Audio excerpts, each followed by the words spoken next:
Bismillahirrahmanirrahim. Assalamualaikum warahmatullahi wabarakatuh. Alhamdulillahirabbil alamin. Syukur kehadirat Allah Subhanahu wa taala dan salawat terbaik untuk junjungan kita Nabi besar Muhammad sallallahu alaihi wasallam. Allahumma shalli wa sallim wa barik alaihi. Jika pada pertemuan sebelumnya kita sudah membahas tentang komposisi bab 3 dan komposisi bab 3 itu salah satunya yang terpenting adalah bagaimana kita menyusun instrumen penelitian sebagai alat pengumpulan data. Nah, sesi ini kita akan merunut lebih detail lagi bagaimana cara menyusun instrumen penelitian sebagai ruh pengumpulan data lapangan.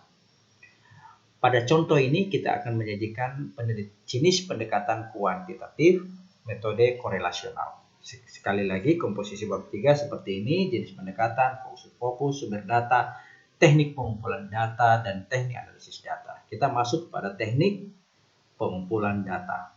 Nah, kalau kita lihat dengan judul yang sebelumnya, pengaruh kompetensi kepribadian guru PAI terhadap perilaku belajar peserta didik, kita akan mendapatkan jenis pendekatannya kuantitatif, metodenya survei korelasional. Populasinya seluruh siswa, tapi sampelnya adalah siswa kelas 7, A dan kelas 7B. Sumber datanya peserta didik dan guru serta stakeholder sekolah.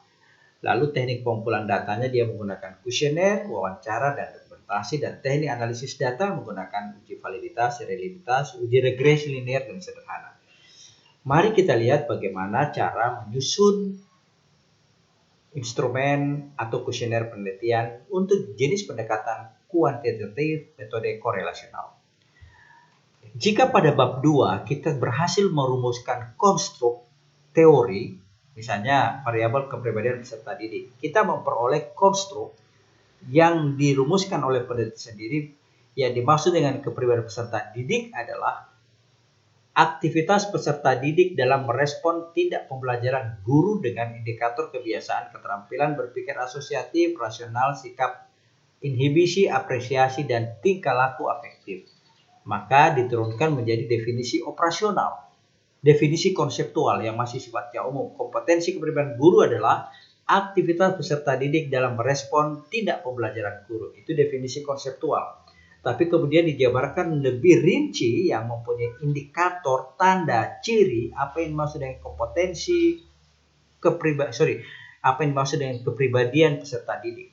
Nah, definisi operasional, apa yang dimaksud dengan kepribadian peserta didik, ciri-cirinya sudah mulai nampak. Pertama, adalah indikatornya kebiasaan, keterampilan, berpikir asosiatif, rasional, sikap inhibisi, apresiasi, dan tingkah laku afektif.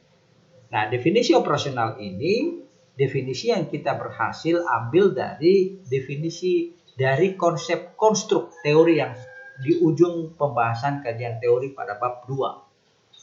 Terutama untuk pembahasan teori pada setiap variabel yang Anda pilih. Nah, setelah kita berhasil merumuskan definisi operasional, kita buatkan kisi-kisi pertanyaan. Lalu dari kisi-kisi pertanyaan, kita akan membuat redaksi pernyataan atau pertanyaan kuesioner yang akan kita gunakan dalam pengumpulan data. Nah, ini tahapan-tahapannya. Jadi tahapannya itu ada variabel penelitian, apa dasar teorinya, konstruktifnya apa, lalu definisi operasionalnya apa, lalu kisi-kisi pertanyaan dan nomor pertanyaan. Misalnya ini variabel kepribadian peserta didik. Dasar teorinya misalnya teorinya Muhyiddin Syah dan Isra Tiwi. Nah, konstruktifnya apa? Konstruksinya apa? Yang dimaksud dengan kepribadian peserta didik adalah aktivitas peserta didik dalam merespon tindak pembelajaran guru dengan indikator kebiasaan, keterampilan, berpikir asosiatif, rasional, sikap inhibisi, apresiasi, dan tingkah laku. Ini konstruk yang berhasil dirumuskan oleh peneliti berdasarkan pembahasan dan kajian-kajian teori tentang kepribadian peserta didik. Dan konstruk ini terletak pada bagian akhir dari pembahasan teori dari setiap variabel. Dari definisi konstruk kita merumuskan definisi konseptual dan definisi operasional. Nah, kurang lebih sama dengan konstruk, definisi operasional sudah memiliki indikator. Nah, dari indikator kita masukkan ke kisi-kisi. Nah, misalnya indikatornya kebiasaan masuk dalam kolom kisi-kisi. Dan kemudian indikator kebiasaan ini kita akan buatkan formulasi pertanyaannya. Jadi kita hitung indikator untuk kepribadian peserta didik. Ini indikatornya ada 1. Kebiasaan, keterampilan, berpikir asosiatif, 3. Rasional, 4. Sikap inhibisi, 5. Apresiasi, 6. Dan 7. Tingkah laku afektif. Ini yang merupakan indikator yang dimasukkan dalam kolom kisi-kisi yang kemudian akan dijabarkan dalam redaksi rumusan pertanyaan kita. Nah, ini dia contohnya kepribadian peserta didik.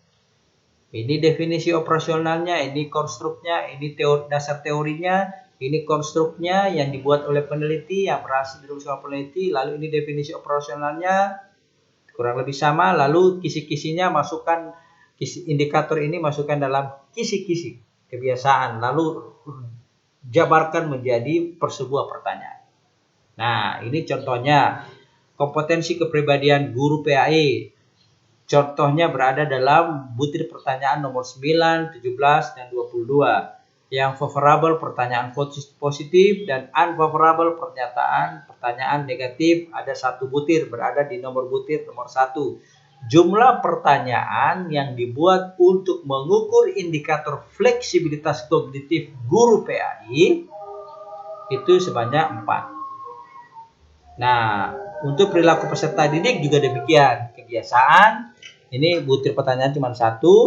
Untuk positif dan untuk negatif tidak ada butir pertanyaannya. Total untuk butir pertanyaan untuk indikator kebiasaan hanya 1. Nah, ini dia kuesionernya. Ya, kuesionernya jadi terdiri atas 2. Kuesioner kompetensi kepribadian guru PAI, kemudian kompetensi untuk perilaku belajar peserta didik. Nah, pertanyaan-pertanyaan ini sebelum dirumuskan kita buatkan panduannya dalam bentuk kisi-kisi seperti ini. Nah, jelasnya seperti ini.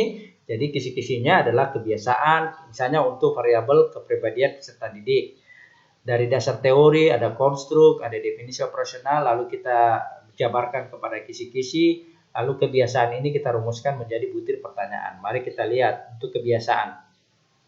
Kebiasaan butir pertanyaannya hanya 1, terdapat di butir pertanyaan 1. Yang untuk positif favorable, yang negatif tidak ada. Mari kita lihat redaksi pertanyaannya untuk perilaku peserta didik. Ini pertanyaannya. Saya berusaha untuk memahami setiap materi yang dijelaskan oleh guru PAI. Ini untuk mengukur indikator kebiasaan. Kita lihat lagi. Untuk keterampilan terdapat di nomor butir nomor 6. Kita lihat yang nomor 6. Nih. Guru PAI senantiasa memberi nasihat dan membimbing peserta didik. Dan seterusnya.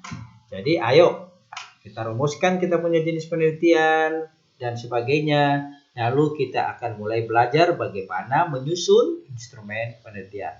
Semoga panduan ini dan penjelasan ini bermanfaat. Selamat menulis dan semoga bermanfaat.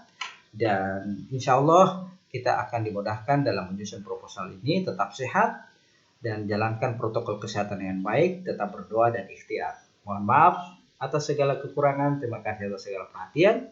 Wabillahi taufiq wal hidayah. Wassalamualaikum warahmatullahi wabarakatuh.